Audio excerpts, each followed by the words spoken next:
It is a Tuesday in New York City. Welcome to week 9 of Big Sur Marathon training. New week ahead. I have a lot of administrative stuff that I kind of mentioned in the past few videos, like gotta get my passport renewed, insurance stuff, etc. So this is gonna be a big girl week we have ahead. I don't really have any notes about the marathon. I've started to realize, oh shit, I'm signed up for a marathon. I know that I'm running it, but the distance of 26.2, it's strange. I ran the marathon and I was stoned, right? But I don't really know how I did it. I still think about it and I'm like, how did I run 26 miles? What the fuck? Like, what? How did... And then I look at the map. How did I run from Staten Island all the way to Central Park? I don't know. Amazing what the body can do. But that being said, Big Sur, if I haven't mentioned already, is a no spectator race, meaning that there's no fans, there's no one cheering. It's just me running up Highway 1 with a bunch of other beautiful runners. Beautiful runners. So it's a very different race than New York City Marathon will be. It's going to be much more spiritual with myself, truly, for those 4 hours or however long it takes me. But it's beautiful and I'm very excited and I'm very lucky to have this opportunity. I just feel like it hasn't hit in that I am running a marathon and also running a very challenging marathon because of the elevation. Who knows what it'll set in? Maybe when I'm on the plane out to California. The marathon isn't until April, if you guys don't know.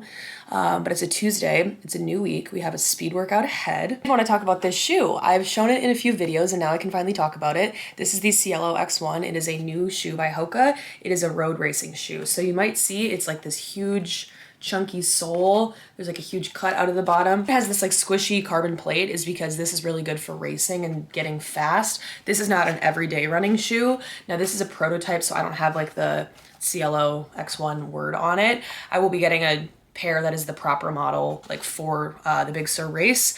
So I've been wearing these on my speed workouts because they feel fun and I want to get used to running on this little chunk. I feel like I'm 6'2" when I run in these, which is funny, but the shoe is great. Like I feel like I can run so fast, so bouncy. If you are looking for a road racing shoe, you definitely could go to a Hoka store or just any sort of running retailer and try this on, just because it is a very different feel than like an everyday trainer. Cool design, and I'm excited that it's out in the world and people can start wearing it and enjoying it. The Olympic marathon trials were this week, but I also really don't know when I'm posting this video. Happened in February, right? And Hoka launched this shoe around the Olympic trials, and so there are a lot of fun activations down in Orlando around the shoe. I wish I could have made it down there.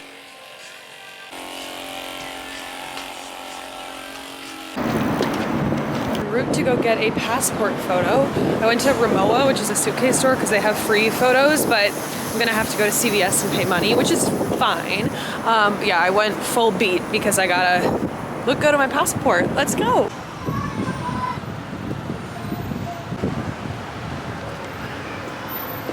I'm really spooked that one of you guys is stalking me and planting Snoopy shit out in the wild. I just went to not only Pickle Guys, this is not Snoopy related, I went to the Pickle Guys, but I went to some random vintage store and I literally touched one thing. It's this cute vintage jacket. I think nothing of it.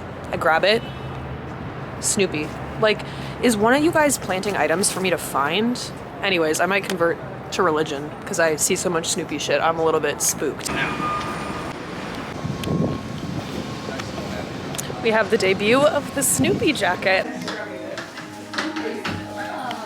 Hi everyone, it's a Wednesday. We had a 6-mile run today. Thank God tomorrow is a rest recovery day. I'm gonna go to yoga. Actually, it's a brand event, so I'll take you guys along. I'm sitting in a park. I'm gonna read for a little bit.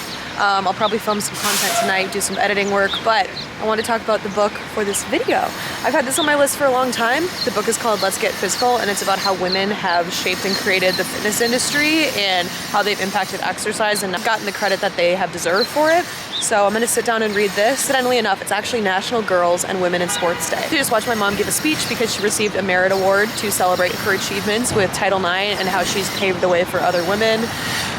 My mom is so cool, and I just feel so lucky that she's my mom, and it makes a lot of sense why I am the way I am, if you know anything about my mom's story. So I'm gonna FaceTime her later. We already talked earlier today, but you know, we're on that FaceTime our mom every single day grind. Beautiful Wednesday, and spring is coming. Morning legends, we are off to a yoga class with Kin Euphorics, Butcher's daughter, a few other people. It's Fashion Week in New York. I don't really have that many things to go to because I'm not a fashion girly. I'm a runner girly. I'm a weed girly, but I'm like fashion adjacent. So I do have a few things, but like no runway shows. So that would be cool. But I should not honestly be at those shows. Like if I got invited, I'd be like, there's probably a fashion editor that deserves to be invited, not me. But we're going to do yoga. It's my off day from running.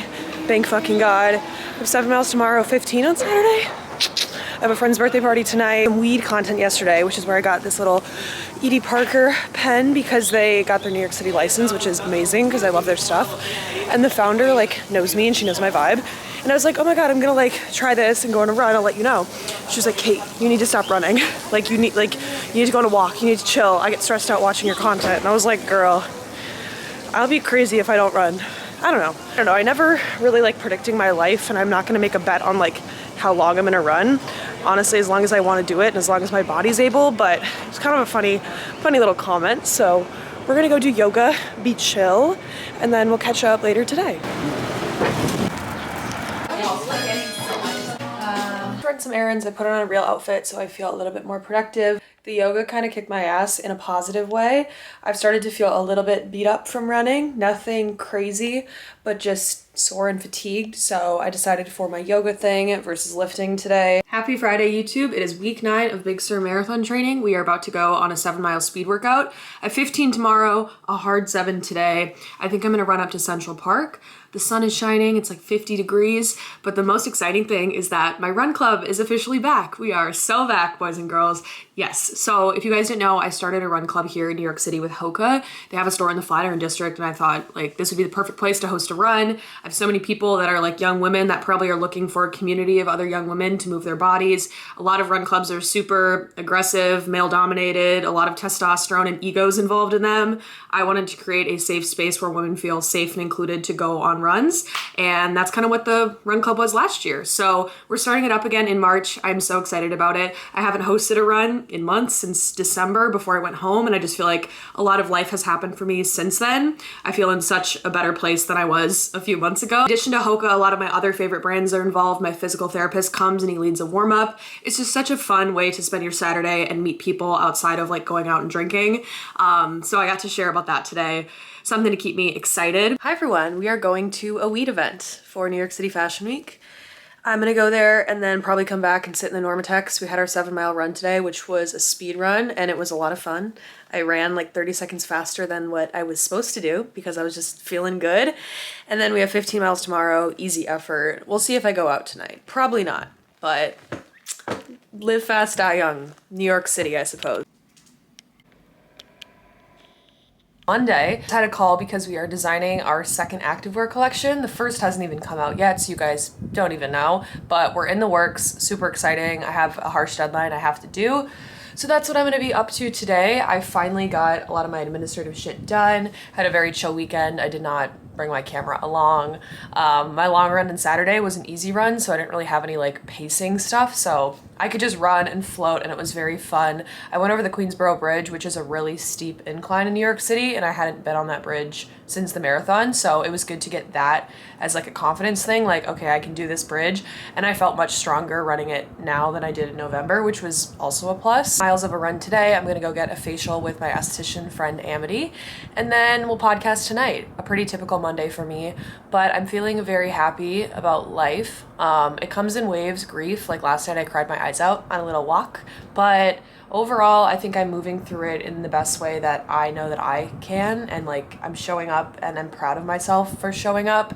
I think I mentioned earlier that my run club is starting again, so there's just a lot of things that are really exciting. The marathon is in April, so I have 2 months till that. Good morning, YouTube. It is a Tuesday and we're going to talk about the book that I read for this video. There is a snowstorm in New York City and I'm about to go run in it. I have 8 miles ahead and I thought I could do this on the treadmill. I hate the treadmill. Maybe it's a tall person problem, but I feel like it really restricts me taking like a full step. I had to run 12 one time when there was a flooding for like the New York City Marathon, and I feel like I got injured, like slightly hurt from running on the treadmill.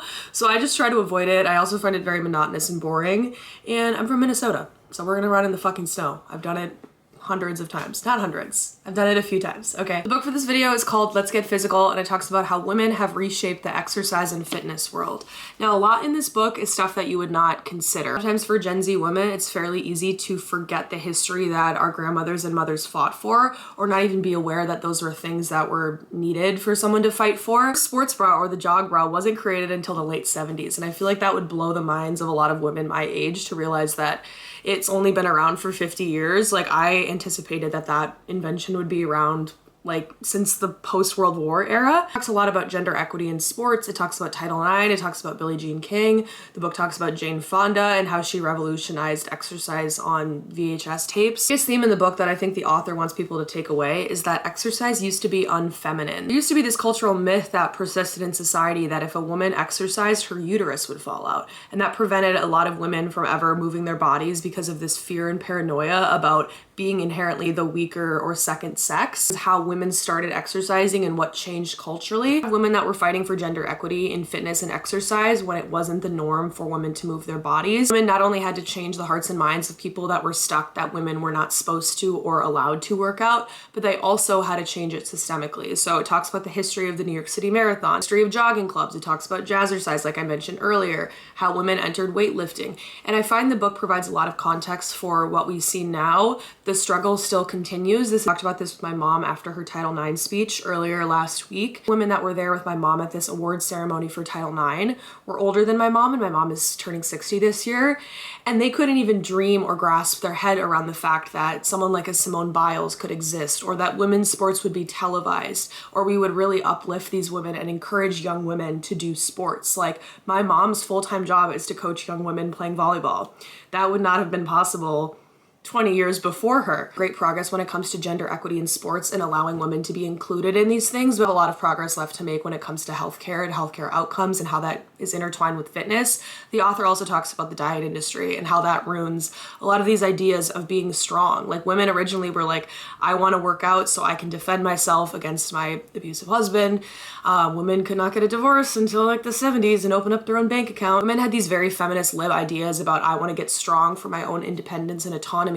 But then you see the diet industry come in and body image standards. You see a lot of women want to work out and do Pilates and do bar because they want to look a certain physique because they feel the pressures of the patriarchy. I think the author does a very good job of wrangling those two ideas together, that a lot of women want to be strong and take care of their health and well-being to feel better and more personally empowered.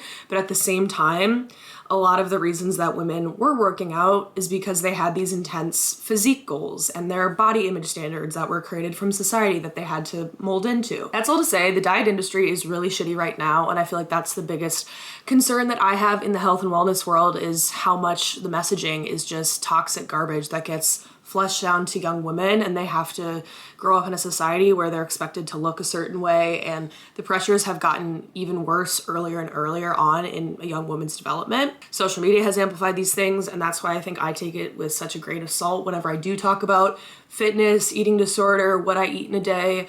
I don't want to lead any young woman down the path of having any sort of issue, and I take that with like a lot of responsibility. I don't think a lot of creators think about their impact on young women that often, and I just want to be someone that can be a role model for them.